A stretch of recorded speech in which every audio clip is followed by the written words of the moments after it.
Daily news को subscribe करें और बेल आइकॉन दबाना ना भूलें ताकि हमारी खबरें सबसे पहले आप तक पहुंचे। नमस्कार, मैं मीनल। डेली न्यूज में आप सभी का स्वागत है। तो चलिए नजर डालते हैं आज के कुछ मुख्य समाचारों पर।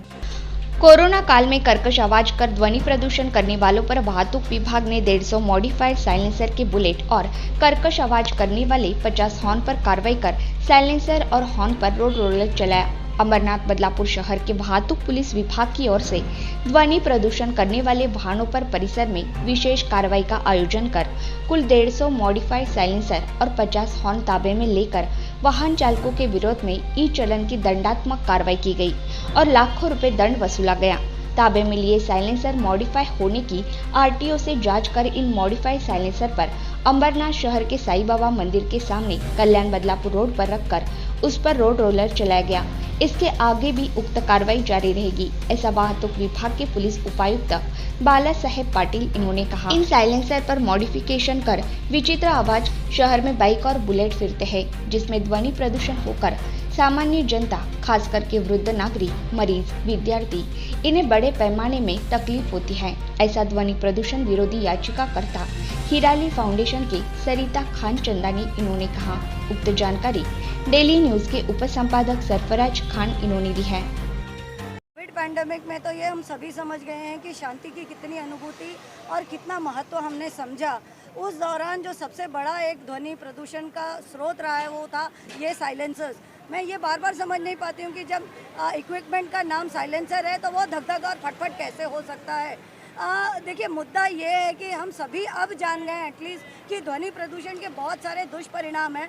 और क्योंकि मेरे जैसा एक एक्टिविस्ट बंदा जो जनहित याचिका का पेटिशनर है, करीबन एक दशक से ध्वनि प्रदूषण के अलग अलग जो प्रकार है उनसे लड़ रहा है, तो कोविड पैंडेमिक में ये एक बहुत बड़ा घर घर तक पहुंचने वाला ध्वनि प्रदूषण का एक ऐसा सोर्स था जो कानों को चीरता हुआ सीधा हृदय तक पहुंचता है। देखिए, मोटर व्हीकल एक्ट बहुत स्ट्रॉन्ग कानून है, इसके ध्वनि प्रदूषण अधिनियम है, नॉइस पोल्यूशन रूल्स है।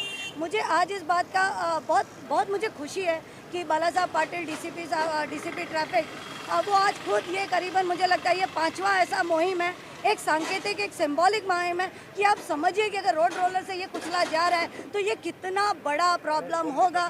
और हमारे जैसे एक्टिविस्ट भी ये नहीं चाहते कि आपकी जेबें खाली हो, आप पर फाइन लगे, लेकिन कहीं ना कहीं सामाजिक जिम्मेदारी जब हमारे जैसे मेरे जैसे एक महिला कर सकती है तो मुझे पूरी उम्मीद है कि ये आपके माध्यम से जो भी देख रहे हैं, सुन रहे हैं, वो अपनी सामाजिक जिम्मेदारी निभाएंगे और एक अच्छे नागरिक होने के नाते आप अपने आप मॉडिफाइड साइलेंसर्स निकाल देंगे और हमें भी शांति से जीने की एक मौका देंगे। मॉडिफाइड सायलेन्सर काढून ते डिस्ट्रॉय करत आहोत।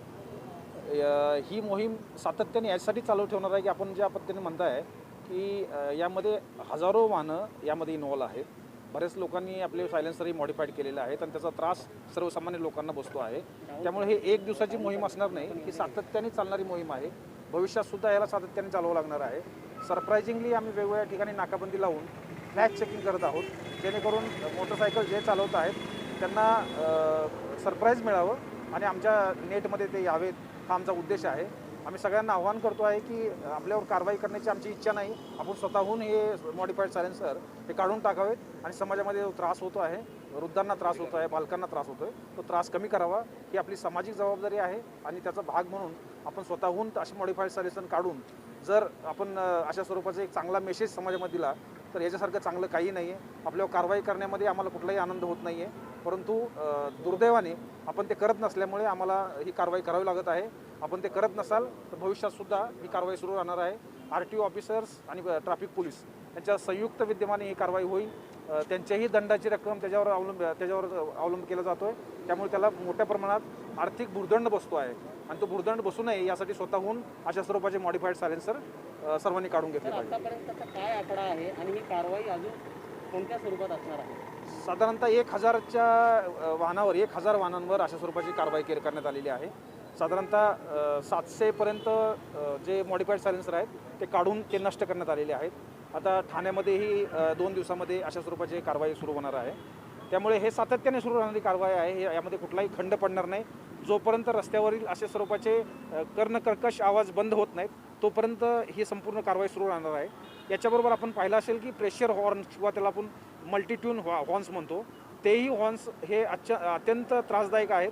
रस्त्यावरील चालणाऱ्या वाहनांचे अपघातही होऊ शकतात. अचानकपणे जर आपल्या जवळ येऊन कोणी अशा स्वरूपाचे प्रेशर हॉर्न्स वाजवले तर त्यामुळे अपघातही होऊ शकतात. तर हे हॉर्न्स बंद करण्यासाठी आम्ही तीही मोहीम सुरू करण्यात आलेली होती. त्यापैकी 55 प्रेशर हॉर्न्स आज आम्ही या ठिकाणी नष्ट केलेले आहेत. ही संपूर्ण कारवाई सिम्बॉलिक आहे. यामध्ये आणखी प्रेशर हॉर्न्स आणि आणखी मॉडिफाईड सायलेन्सरही आम्ही काढत असतो आणि ते परस्पर नष्टसुद्धा करण्याची प्रक्रिया सुरू आहे. याचबरोबर याच्या पुढचा भाग म्हणून आम्ही साधारणतः 250 गॅरेज मालक जे आहेत त्यांना नोटीस पाठवतो आहोत आणि त्यापैकी साधारणतः 110 गॅरेजेस हे इल्लिगल गॅरेजेस आहेत, म्हणजे ज्यांचा महानगरपालिकेचा कुठलाही परवाना त्यांच्याकडे नाही आहे.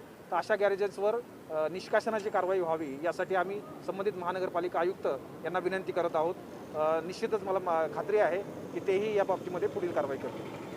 तर अंबरनाथ शहरामधून जो राज्य महामार्ग जातो, कल्याण कर्जत राज्य महामार्ग, त्या महामार्गावर मधोमध 5 ठिकाणी भिंती बांधण्यात आलेल्या आहेत, ज्यामुळे अपघातांची संख्या वाढते. आपण वाहतूक शाखेचे उपायुक्त म्हणून याबाबत काय पाठपुरावा करणार आहात? नाही, निश्चितच रस्त्यावरील कुठलंही स्ट्रक्चर जे धोकादायक असेल ते धोकादायक स्ट्रक्चर त्या अथॉरिटीला कळवणे आणि ते निष्कासन करणे किंवा त्याला काही अल्टरनेटिव्ह मार्ग काढणे ही जबाबदारी ट्रॅफिक ब्रँचची आहे. या बाबतीमध्ये MMRDचे रस्ते असल्यामुळे माननीय आयुक्त MMRD त्यांच्याकडे आम्ही त्या बाबतीमध्ये पाठपुरावा करणार आहोत आणि निश्चितपणे सकारात्मक प्रतिसाद तेथूनही मिळण्याची शक्यता अपेक्षा. हद्दीमध्ये मॉडिफाईड सायलेन्सर ही मोहीम सातत्याने सुरू आहे आणि या मोहिमेदरम्यान आता ही 4थ्या ठिकाणी आम्ही अशा स्वरूपाचे मॉडिफाईड सायलेन्सर काढून ते डिस्ट्रॉय करत आहोत. ही मोहीम सातत्याने यासाठी चालू ठेवणार आहे की आपण ज्या पद्धतीने म्हणताय की यामध्ये हजारो वाहनं यामध्ये इन्व्हॉल्व आहेत. बरेच लोकांनी आपले सायलेन्सरही मॉडिफाईड केलेले आहेत आणि त्याचा त्रास सर्वसामान्य लोकांना बसतो आहे. त्यामुळे हे एक दिवसाची मोहीम असणार नाही, ही सातत्याने चालणारी मोहीम आहे. भविष्यात सुद्धा याला सातत्याने चालवावं लागणार आहे. सरप्रायझिंगली आम्ही वेगवेगळ्या ठिकाणी नाकाबंदी लावून टॅग चेकिंग करत आहोत, जेणेकरून मोटरसायकल जे चालवत आहेत त्यांना सरप्राईज मिळावं आणि आमच्या नेटमध्ये ते यावेत हा आमचा उद्देश आहे. आम्ही सगळ्यांना आव्हान करतो आहे की आपल्यावर कारवाई करण्याची आमची इच्छा नाही. आपण स्वतःहून हे मॉडिफाईड सायलेन्सर हे काढून टाकावे आणि समाजामध्ये त्रास होतो आहे, वृद्धांना त्रास होतो आहे, बालकांना त्रास होतो आहे, तो त्रास कमी करावा ही आपली सामाजिक जबाबदारी आहे आणि त्याचा भाग म्हणून आपण स्वतःहून अशी मॉडिफाईड सायलेन्सर काढून जर आपण अशा स्वरूपाचा एक चांगला मेसेज समाजामध्ये दिला तर याच्यासारखं चांगलं काही नाही आहे. आपल्यावर कारवाई करण्यामध्ये आम्हाला कुठलाही आनंद होत नाही आहे, परंतु दुर्दैवाने आपण ते करत नसल्यामुळे आम्हाला ही कारवाई करावी लागत आहे. आपण ते करत नसाल तर भविष्यात सुद्धा ही कारवाई सुरू राहणार आहे. RTO ऑफिसर्स आणि ट्रॅफिक पोलीस यांच्या संयुक्त विद्यमाने ही कारवाई होईल. त्यांच्याही दंडाची रक्कम त्याच्यावर अवलंब केला जातो आहे. त्यामुळे त्याला मोठ्या प्रमाणात आर्थिक भुर्दंड बसतो आहे आणि तो भुर्दंड बसू नये यासाठी स्वतःहून अशा स्वरूपाचे मॉडिफाईड सायलेन्सर सर्वांनी काढून घेतले. तर आतापर्यंतचा काय आकडा आहे आणि ही कारवाई अजून कोणत्या स्वरूपात असणार आहे? साधारणतः 1000च्या वाहनावर 1000 वाहनांवर अशा स्वरूपाची कारवाई करण्यात आलेली आहे. साधारणतः 700पर्यंत जे मॉडिफाईड सायलेन्सर आहेत ते काढून ते नष्ट करण्यात आलेले आहेत. आता ठाण्यामध्येही 2 दिवसामध्ये अशा स्वरूपाची कारवाई सुरू होणार आहे. त्यामुळे हे सातत्याने सुरू राहणारी कारवाई आहे. यामध्ये कुठलाही खंड पडणार नाही. जोपर्यंत रस्त्यावरील अशा स्वरूपाचे कर्णकर्कश आवाज बंद होत नाहीत तोपर्यंत ही संपूर्ण कारवाई सुरू राहणार आहे. याच्याबरोबर आपण पाहिलं असेल की प्रेशर हॉर्न किंवा त्याला आपण मल्टीट्यून हॉर्न्स म्हणतो, तेही हॉर्न्स हे अत्यंत त्रासदायक आहेत. रस्त्यावरील चालणाऱ्या वाहनांचे अपघातही होऊ शकतात. अचानकपणे जर आपल्या जवळ येऊन कोणी अशा स्वरूपाचे प्रेशर हॉर्न्स वाजवले तर त्यामुळे अपघातही होऊ शकतात. तर हे हॉर्न्स बंद करण्यासाठी आम्ही तीही मोहीम सुरू करण्यात आलेली होती. त्यापैकी 55 प्रेशर हॉर्न्स आज आम्ही या ठिकाणी नष्ट केलेले आहेत. ही संपूर्ण कारवाई सिम्बॉलिक आहे. यामध्ये आणखी प्रेशर हॉर्न्स आणि आणखी मॉडिफाईड सायलेन्सरही आम्ही काढत असतो आणि ते परस्पर नष्टसुद्धा करण्याची प्रक्रिया सुरू आहे. याचबरोबर याच्या पुढचा भाग म्हणून आम्ही साधारणतः 250 गॅरेज मालक जे आहेत त्यांना नोटीस पाठवतो आहोत आणि त्यापैकी साधारणतः 110 गॅरेजेस हे इल्लिगल गॅरेजेस आहेत, म्हणजे ज्यांचा महानगरपालिकेचा कुठलाही परवाना त्यांच्याकडे नाही आहे. तर अशा गॅरेजेसवर निष्कासनाची कारवाई व्हावी यासाठी आम्ही संबंधित महानगरपालिका आयुक्त यांना विनंती करत आहोत. निश्चितच मला खात्री आहे की तेही या बाबतीमध्ये पुढील कारवाई करतील. सर, अंबरनाथ शहरामधून जो राज्य महामार्ग जातो, कल्याण कर्जत राज्य महामार्ग, त्या महामार्गावर मधोमध 5 ठिकाणी भिंती बांधण्यात आलेल्या आहेत, ज्यामुळे अपघातांची संख्या वाढते. आपण वाहतूक शाखेचे उपायुक्त म्हणून याबाबत काय पाठपुरावा करणार आहात? निश्चितच रस्त्यावरील कुठलंही स्ट्रक्चर जे धोकादायक असेल ते धोकादायक स्ट्रक्चर त्या अथॉरिटीला कळवणे आणि ते निष्कासन करणे किंवा त्याला काही अल्टरनेटिव्ह मार्ग काढणे ही जबाबदारी ट्रॅफिक ब्रँचची आहे.